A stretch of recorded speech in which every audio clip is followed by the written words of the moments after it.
अच्छा जी, तो एस्कोमाइकोटा की लाइफ साइकिल को स्टडी कर रहे थे हम। जरा वापस आते हैं, हाँ यहाँ पर।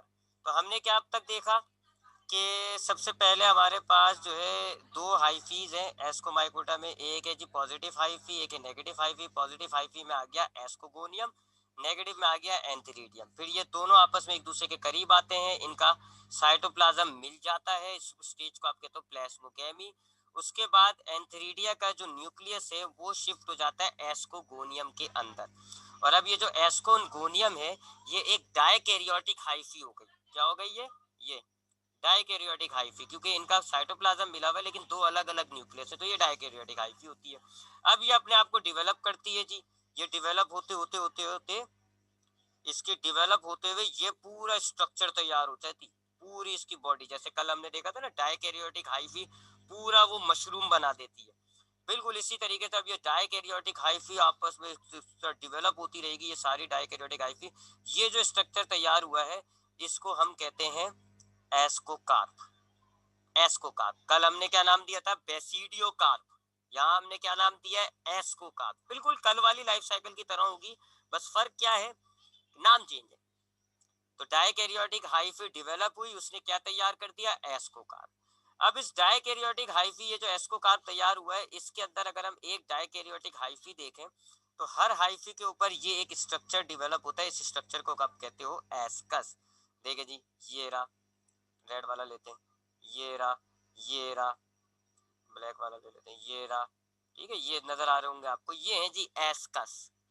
इन एस्कस की वजह से इस क्लास का नाम एस्कोमाइकोटा है। अब इस एस्कस में आपको नजर आ रहा होगा दो न्यूक्लियस है, क्यों, क्योंकि ये डायकैरियोटिक है। अब इसमें जो है वो कैरियोगेमी होगा, इनके ये दो न्यूक्लियस आपस में मिल जाएंगे और ये एक बन गया जी डिप्लॉइड न्यूक्लियस। क्रोमोसोम्स की तादाद दुगनी हो गई, 2n। ठीक है, तो बिल्कुल कल वाली लाइफ साइकिल है बेसिडियो का माइकोटा। अगर आपने रिवाइज किया होगा तो ये आपको मुश्किल नहीं लग रही होगी। अब जब इनका न्यूक्लियस डिप्लॉइड हो गया तो फिर ये करेगा मायोसिस, और ये देखें जी चार हैप्लॉइड न्यूक्लियस बन गए। अब इन चार हैप्लॉइड न्यूक्लियस से फिर मजीद माइटोसिस होते हैं, ये 8 एस्कोस्पोर्स तैयार हो जाते हैं। ठीक है, ये छोटे छोटे जो न्यूक्लियस है ना, पहले मायोसिस के जरिए चार बनते हैं, फिर माइटोसिस के जरिए एक एक एस्को, एक एक एस्कस में 8 एस्कोस्पोर्स तैयार हो जाते हैं। तो अब आप खुद अंदाजा लगा लें, हर एक एस्कस के अंदर 8 एस्को स्पोर्ट्स तैयार हुए, फिर ये एस्कस जो है फटते हैं और ये एस्को स्पोर्ट्स देखें जी, ये सब आपको नजर आ रहा होगा, ये डिस्पर्स हो जाते हैं, हवा में मिक्स हो जाते हैं। फिर ये एस्को स्पोर्ट्स जो है जिधर भी गिरेंगे तो वहां से दो टाइप का माइसीलियम डेवलप हो जाएगा, पॉजिटिव और नेगेटिव। बिल्कुल कल वाली कहानी है जी, कल वाली लाइफ साइकिल अगर आप देखें, ये देखें, देखें जी, ये डायकैरियोटिक हाइफी थी, यहाँ पर ये इनका जो है प्लाज्मोगेमी होता है, एक डायकैरियोटिक हाइफी बन जाती है। फिर ये डेवलप करके पूरी बॉडी तैयार हो जाती है, फिर इस बॉडी के अंदर होता है बेसिडियम, और वो जो है मायोसिस करता है। तो बिल्कुल वही कहानी हुई, बस सिर्फ नाम चेंज है। तो जरा दोबारा इसकी लाइफ साइकिल को देख लें एक नजर दोबारा।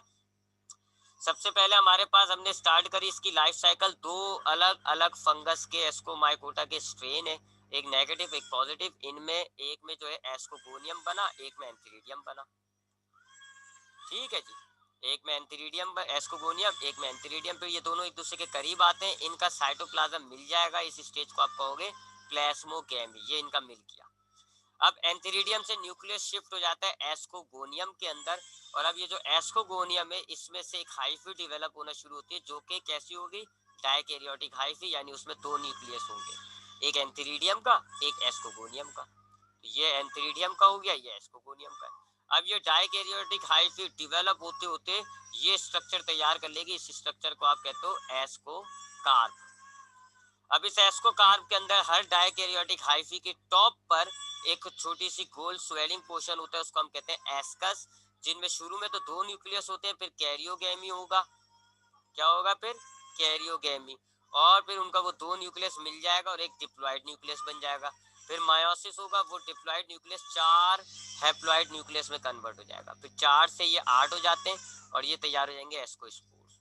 अब इन हर एस्को एस्कस के अंदर एस्को स्पोर्ट्स तैयार है, फिर ये फटेंगे, ये आपके पास देखें जी ये डिस्पर्स होगा एस्को स्पोर्ट्स, जहां ये गिरेंगे दो टाइप का माइसीलियम जर्मिनेट हो जाएगा।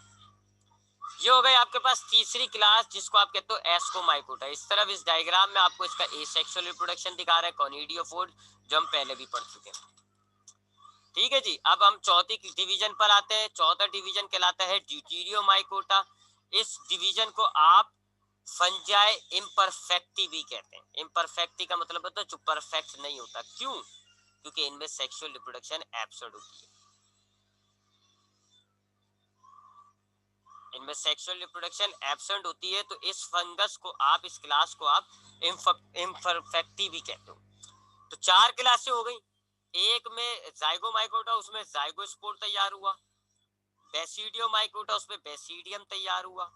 एस्कोमाइकोटा, उसमें एस्कस तैयार हुआ। और ड्यूटेरियोमाइकोटा, इसमें सेक्सुअल रिप्रोडक्शन होता ही नहीं है। Sexual reproduction is absent. इसमें खाली ए सेक्सुअल होता है, सेक्सुअल रिप्रोडक्शन नहीं होता। तो इस वजह से हम इस क्लास को या इस डिवीजन को, इसमें पाए जाने वाले जो फंगस होते हैं उनको हम फंजाई इम्परफेक्टी भी कहते हैं। इस डिवीजन में तकरीबन हमारे पास 17,000 स्पीशीज मौजूद हैं, जिनमें से जो मशहूर स्पीशीज हैं वो पेनिसिलियम है, जिससे आप दवाई हासिल करते हो, एस्परगिलोसिस है, ये इसकी मशहूर एग्जाम्पल्स हैं ड्यूटेरियोमाइकोटा की। अच्छा, एक बात याद रखिएगा, इनमें जेनेटिक रिकॉम्बिनेशन होता है, यानी इनके न्यूक्लियस जो है अपने क्रोमोसोम्स के सेगमेंट को तब्दील कर लेते हैं। सेक्सुअल रिप्रोडक्शन नहीं होता, लेकिन जेनेटिक रिकॉम्बिनेशन होता है। इसको आप कहते हो पैरासेक्सुअलिटी। कैसे होता है? इनकी ये एक हाइफी है, ये उसका न्यूक्लियस है। ये दूसरी हाइफी है, ये उसका न्यूक्लियस है। ये दोनों करीब आएंगे और प्लाज्मोगेमी हो जाएगा। इनका साइटोप्लाज्म मिल जाएगा, लेकिन न्यूक्लियस इनके अलग अलग रहेंगे। ठीक है, साइटोप्लाज्म मिल गया लेकिन न्यूक्लियस अलग अलग है, ये हो जाती है डाइकैरियोटिक हाइफी। Dikaryotic hyphae. ठीक है, तो प्लाज्मोगेमी हुआ यहाँ पर, प्लाज्मोगेमी, प्लाज्मोगेमी हुआ इनका यहाँ पर, और ये दोनों के साइटोप्लाज्म मिल गए और ये एक डाइकैरियोटिक हाइफी हो गया। लेकिन इनके न्यूक्लियस नहीं मिलेंगे, क्योंकि अगर न्यूक्लियस मिल जाएंगे, जाइगोट तैयार हो जाएगा, तो ये तो सेक्सुअल रिप्रोडक्शन हो गई। अगर न्यूक्लियस हमारे इसके ना ड्यूटेरियोमाइकोटा के न्यूक्लियस मिल जाते तो जाइगोट तैयार हो जाता ना, न्यूक्लियस N+N, ये तो जाइगोट तैयार हो जाता है, लेकिन सेक्सुअल रिप्रोडक्शन इनमें नहीं होता। ये क्या होता है जी, इनके न्यूक्लियस जो है अपने कुछ पोर्शन से एक्सचेंज कर लेते हैं। कुछ पोर्शन, यानी कि एक न्यूक्लियस ऐसा है जी, पूरा कलरफुल कर देते हैं, एक न्यूक्लियस ऐसा है ब्लैक एंड व्हाइट, तो ये अपने पोर्शन एक्सचेंज कर लेंगे ऐसे। इसका थोड़ा सा पोर्शन इसमें चला जाएगा, इसका थोड़ा सा पोर्शन इसमें चला जाएगा, तो यूं इनके जीन्स जो है वो एक दूसरे में तब्दील हो जाते हैं। जिसको हम कहते हैं जेनेटिक रिकॉम्बिनेशन, और इसको हम कहते हैं पैरासेक्सुअलिटी। तो पैरासेक्सुअलिटी के जरिए ये जेनेटिक रिकॉम्बिनेशन जरूर कर रहे हैं, लेकिन सेक्सुअल रिप्रोडक्शन ये नहीं करते। तो ये चौथी क्लास हो गई ड्यूटेरियोमाइकोटा। तो ये हमने चारों क्लासेस देख ली। ठीक है जी, आपके पास हमने चार क्लासेस कौन कौन सी देखी। एक होता है जी ये जाइगोमाइकोटा, इसमें जाइगोस्पोर तैयार होता है। बेसिडियोमाइकोटा, इसमें बेसिडियम तैयार होता है। एस्कोमाइकोटा, इसमें एस्कस तैयार होता है। और ड्यूटेरियोमाइकोटा, इसमें सेक्सुअल रिप्रोडक्शन नहीं होती, जेनेटिक रिकॉम्बिनेशन होता है बाय पैरासेक्सुअलिटी। ठीक, तो चारों क्लासेस हमने देख ली। अब हमने जो आगे देखना है, अगला टॉपिक हमारे पास, ये हमने एस्कोमाइकोटा देखा, ये हमने ड्यूटेरियोमाइकोटा देखा। अब हम देखते हैं यीस्ट को। यीस्ट चूंकि एक वाहिद ऐसा फंगस होता है जो यूनिसेलुलर होता है, लिहाजा इसकी भी हमने जो है जरा स्टडी कर लेते हैं यीस्ट की। पहली बात, ये यूनिसेलुलर होता है, वाहिद ऑर्गेनिज्म, वाहिद फंगस है जो यूनिसेलुलर है। इसके अलावा तमाम फंगस जो है वो मल्टी सेलुलर होते हैं। एस्कोमाइकोटा वाले डिवीजन से इसका ताल्लुक है, क्योंकि इसके अंदर छोटे छोटे एस्कोस्पोर्स तैयार होते हैं, इसलिए हम इसको जो है चार डिवीजन में से एस्कोमाइकोटा वाले डिवीजन में इसको हमने डाला। बता, आपको ऊपर एग्जाम्पल भी बताई थी। ये बड़ा काम का ऑर्गेनिज्म है, काम का फंगस है। इससे हम अक्सर अल्कोहल भी तैयार करते हैं, शराबें तैयार होती हैं इससे, बेकरी के आइटम्स जो होते हैं वो तैयार होते हैं। आप आटे में, ये यीस्ट उर्दू में आप इसको खमीर कहते हैं, आटे में जब आप खमीर को डाल देते हैं तो उससे डबल रोटी, पापे वगैरह जैसी चीजें तैयार होती हैं। इसी तरह इनसे हम विटामिन और एंजाइम्स वगैरह भी बनाते हैं। तो काफी हम इसको इंडस्ट्री के अंदर यूज करते हैं, और काफी हम इसके इंडस्ट्रियल प्रोडक्ट हम इसके बनाते हैं। ये इसकी जो है, ये वाली जो डायग्राम है, ये इसकी एक्चुअल पिक्चर है जी, माइक्रोस्कोप से देखा हुआ है हमने। ये एक एक जो आपको सेल नजर आ रहा है, ये एक एक यीस्ट है। ठीक है, ये जो आपको नजर आ रहा है ना, ये चीज, ये बडिंग है। ये बडिंग के जरिए एसेक्सुअल रिप्रोडक्शन करता है। एसेक्सुअल ये किसके जरिए करता है? पहला, बडिंग के जरिए, एक तो बडिंग के जरिए ये सेक्सुअल रिप्रोडक्शन करता है और दूसरा ये फिशन के जरिए करता है। अब ये दोनों प्रोसेस मैंने आपको प्रीवियस एक क्लास में बताए थे।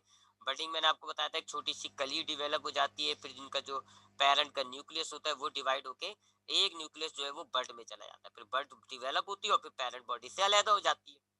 और फिशन क्या होता है जी, एक आपके पास यीस्ट होगा, इसका पहले न्यूक्लियस तकसीम होके दो न्यूक्लियस बन जाएंगे, फिर साइटोप्लाज्म भी टूट जाएगा और दो अलग अलग यीस्ट हो जाएंगे।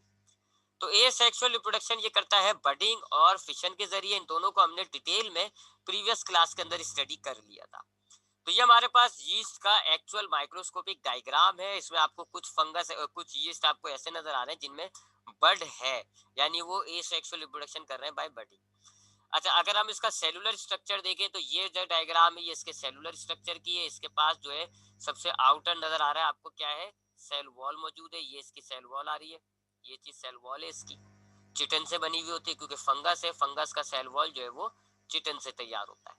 तो इनका सेल वॉल चिटन से बना हुआ होता है। उसके बाद जो अंदर का सारा पोर्शन है वो साइटोप्लाज्म है। आपको नजर आ रहा होगा साइटोप्लाज्म में दो पोर्शन हुए हैं, दो हिस्से। साइटोप्लाज्म दो हिस्सों में डिवाइड हो रहा है, एक ये वाला हिस्सा इसको आप कहते हो एक्टोप्लाज्म, और ये जो अंदर का बड़ा लार्ज पोर्शन है इसको आप कहते हैं एंडोप्लाज्म। तो साइटोप्लाज्म इसका दो हिस्सों में तकसीम है। आउटर पार्ट जो है जो सेल वॉल के करीब है वो जरा कम पोर्शन होता है, उसको आप कहते हो एक्टोप्लाज्म। और जो अंदर का ज्यादा बड़ा पोर्शन है जिसमें तमाम ऑर्गेनल्स हैं उनको आप कहते हो एंडोप्लाज्म। उसके अलावा ये इसका जो है ये न्यूक्लियस है, ये इसका न्यूक्लियस है। ये आप इसके देखें एक बड़ा सा वैक्यूल इसके अंदर मौजूद है।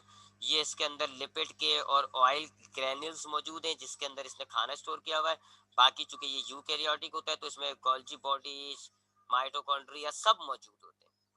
ठीक है, तो ये एक मुकम्मल सेल है जी, यूकैरियोटिक सेल। तो सेल वॉल है, साइटोप्लाज्म दो हिस्सों में तकसीम हुआ हुआ है, एक्टोप्लाज्म और एंडोप्लाज्म। बाकी इसके सेल के अंदर nucleus, vacuole, food particles, Golgi bodies, mitochondria वगैरह सब मौजूद है। फिर अब इसकी ए सेक्सुअल तो मैंने आपको बता दी, बडिंग और फिशन के जरिए करता है। सेक्सुअल रिप्रोडक्शन ये करता है जी, ये देखें सेक्सुअल रिप्रोडक्शन ये कैसे करता है, क्योंकि हमने इसको एस्कोमाइकोटा में डाला हुआ है। तो ये क्यों डाला हुआ है, क्योंकि ये एस्को स्पोर्स तैयार करता है। ठीक है, अब ये सेक्सुअल रिप्रोडक्शन कैसे करता है जी, दो ये हमारे पास दो, ये देखें एक ये रहा, दो यीस्ट एक दूसरे के करीब आते हैं, इनमें होती है प्लाज्मोगेमी। इनका साइटोप्लाज्म आपस में मिल जाएगा, ये इसका न्यूक्लियस है, ये इसका न्यूक्लियस है। साइटोप्लाज्म देखें आप मिल गया इनका, साइटोप्लाज्म मिल गया, न्यूक्लियस नहीं मिल रहा है अभी, इसको आप कहते हो प्लाज्मोगेमी। साइटोप्लाज्म इसका मिल गया, फिर क्या होता है कैरियोगेमी फौरन से हो जाती है। पहले प्लाज्मोगेमी होगी फिर फौरन से कैरियोगेमी हो जाती है और इनका न्यूक्लियस भी मिलकर एक डिप्लॉइड न्यूक्लियस बना देता है। तो दो जो है यीस्ट जो होते हैं वो एक दूसरे के करीब आ जाते हैं। सबसे पहले प्लाज्मोगेमी होती है, उनका जो साइटोप्लाज्म है वो मिल जाता है, ये प्लाज्मोगेमी हो गई, साइटोप्लाज्म मिल गया। फिर कैरियोगेमी होती है, इनके ये जो दो न्यूक्लियस है ये भी मिल जाते हैं और एक बड़ा डिप्लॉइड न्यूक्लियस बन जाता है। फिर ये मायोसिस के जरिए डिप्लॉइड न्यूक्लियस चार न्यूक्लियस में कन्वर्ट हो जाता है, ये हैप्लॉइड न्यूक्लियस हो जाते हैं। ठीक है, फिर ये चार न्यूक्लियस माइटोसिस के जरिए आठ न्यूक्लियस में अपने आप को तकसीम करते हैं, चार ये रहे, चार ये रहे।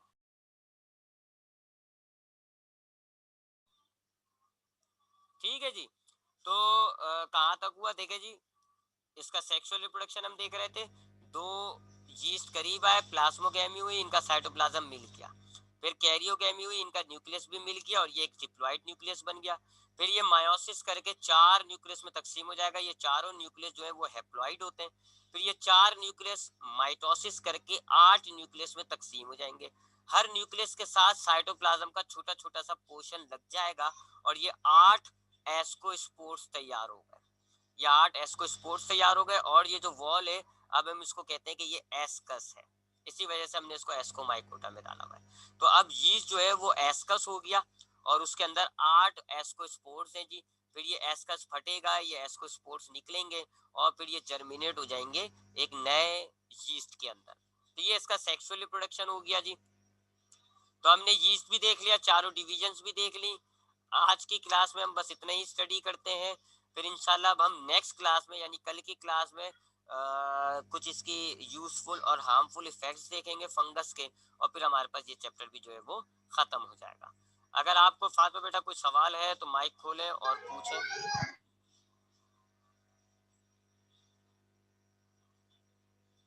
माइक खोल लें और पूछ लें, कोई सवाल है तो। सर, ये जो कैरियोगेमी होती है, ये क्या सिर्फ सेक्सुअल रिप्रोडक्शन में होती है? जी, जाहिर बात है, न्यूक्लियस जब मिलेगा तो ही तो वो सेक्सुअल रिप्रोडक्शन हो गई, ठीक है। और सर, जब ये ईस्ट फंगस है तो फिर इसके कोई हार्मफुल इफेक्ट नहीं होते? होते हैं, खाना खराब कर देता है ये। देखो ना, आटे में जब हम यीस्ट को डालते हैं तो वो खराब कर रहा है, अब वो हमने उसको फायदे में इस्तेमाल कर लिया और हमने जो है उसको डबल रोटी वगैरह में बना लिया। जब आप यीस्ट को फलों में डालोगे तो ये फल को खराब करता है, सड़ा देता है, और उस वो सड़े हुए रस को हम शराब कह रहे हैं। तो एक देखा जाए तो ये हार्मफुल इफेक्ट्स हो गए ना इसके, ये खाने को खराब कर देता है, फलों को खराब कर देता है, सड़ा देता है। अब वो एक और बात है कि जो सड़ाने के बाद जो चीज प्रोडक्ट तैयार हो रहा है वो हमने अपने इस्तेमाल में लिया, हमने खराब चीज को भी इस्तेमाल में लिया है और हम शराब पीने लग गए लोग वगैरह वगैरह। तो इसका हार्मफुल इफेक्ट है, मेरा कहना है वो हम कल इंशाल्लाह पढ़ेंगे। तमाम फंगस के हार्मफुल भी होते हैं, यूजफुल भी होते हैं। तो फंगस के क्या हार्मफुल है, कुछ फंगस पैरासाइटिक है, हमने न्यूट्रिशन में पढ़ा था। तो कौन सी बीमारियां पैदा करते हैं, कुछ फल सड़ा रहे हैं तो ये फल सड़ा रहा है वगैरह। ये इंशाल्लाह हम कल की क्लास में देखेंगे, यूजफुल और हार्मफुल इफेक्ट। ठीक, और कोई सवाल? और सर, माइटोसिस के अंदर क्रोमोसोम्स की जो तादाद होती है वो 2n नहीं होती है? हाँ, माइटोसिस के अंदर मायोसिस माइटोसिस में आपके पास एक सेल होता है, उसमें नंबर ऑफ क्रोमोसोम्स होते हैं n, उससे दो सेल बनते हैं, दोनों में क्रोमोसोम्स की तादाद सेम ही रहती है। जबकि मायोसिस में अगर आपके पास सेल के अंदर क्रोमोसोम है 2n, तो 4 सेल बनते हैं और सबों में क्रोमोसोम्स की तादाद आधी हो जाती है n। ठीक है, ये फर्क है। तो माइटोसिस में क्रोमोसोम्स की तादाद सेम रहती है। तो ये जो हमने यीस्ट में यहाँ पर ये जो माइटोसिस हो रहा है तो इन चारों के अंदर क्रोमोसोम्स की तादाद n ही रहेगी, क्रोमोसोम्स की तादाद सेम होती है। मायोसिस में आधी हो जाती है, डिप्लॉइड में 2n थी, जब मायोसिस हुआ n रह गई। ठीक, और कोई सवाल? तो सर, जब हमने फंगस की एक सेक्सुअल रिप्रोडक्शन पढ़ी थी तो उसमें जो स्पोरेंजियम पढ़ा था, तो उसमें जब मायोसिस हुआ था तो उसमें n ही थी उसकी तादाद। देखिए, पहली बात, स्पोरेंजियम स्पोर फॉर्मेशन सेक्सुअल नहीं है, एसेक्सुअल। हाँ, एसेक्सुअल। एसेक्सुअल है, और एसेक्सुअल के अंदर नहीं हो रहा। असल में हम देखो, एसेक्सुअल और सेक्सुअल को आप माइटोसिस मायोसिस से मिला रही हो। सेक्सुअल क्या होता है, जब आपके पास दो न्यूक्लियस मिलेंगे, एक न्यूक्लियस एन और एन, ये मिल जाएंगे, 2n बन रहा है, जाइगोट, ये है सेक्सुअल रिप्रोडक्शन। ठीक, और एसेक्सुअल क्या होता है, जिसमें कोई न्यूक्लियस नहीं मिलेगा। तो फिर जाहिर बात है वो किस तरह तैयार होता है, न्यूक्लियस माइटोसिस के जरिए बहुत सारे न्यूक्लियस की कॉपी कर लेता है, बहुत सारे न्यूक्लियस, सबों में क्रोमोसोम्स की तादाद n रहती है। तो वो जो स्पोरेंजियम के अंदर स्पोर्स तैयार होते हैं ना, वो ऐसे तैयार हो रहा है। एक न्यूक्लियस होता है ये वाला, माइटोसिस करेगा, दो न्यूक्लियस बन जाएंगे, क्रोमोसोम्स की तादाद सेम रहेगी। फिर मजीद माइटोसिस करेगा, 2 के 4 हो जाएंगे, क्रोमोसोम्स की तादाद सेम रहेगी। तो ये एसेक्सुअल हो गया, और क्या हो रहा है इसमें, माइटोसिस।